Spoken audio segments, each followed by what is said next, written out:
Hello everyone, welcome to my channel. Today, we're going to take a look at how to effectively program an Arduino in Visual Studio Code using the PlatformIO IDE. So don't forget to subscribe, and here we go.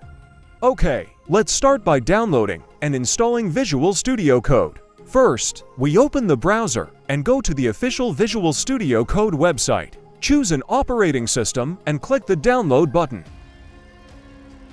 Open the installation file after downloading. The VS Code installation window will open, and we will follow the instructions. First, we agree on the license. Then we choose the location on the computer where we want to install the software. Then we choose the Start menu folder. Then we can choose a few more settings and start the installation.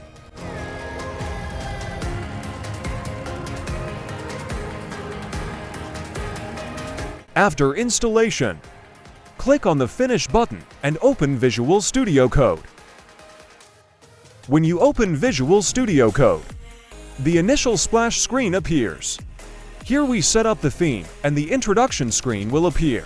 Congratulations, we have just successfully installed Visual Studio. And now I'll figure out how to add PlatformIO to Visual Studio Code. First, click on the extension icon to search for PlatformIO and click on the first result. The extension page will appear and we click Install.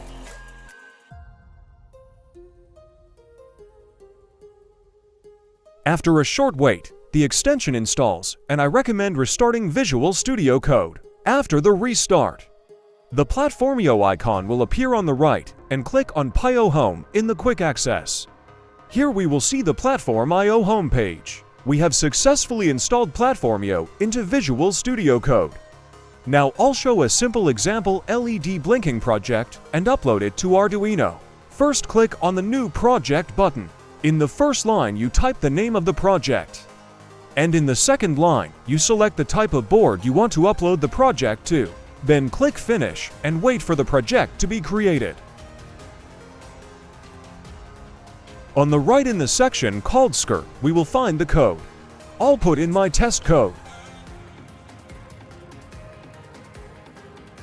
Here we can verify the code, and here we upload it to the Arduino. So let's load the sample code into the Arduino. The code uploaded successfully, and here is the result. Thank you for watching.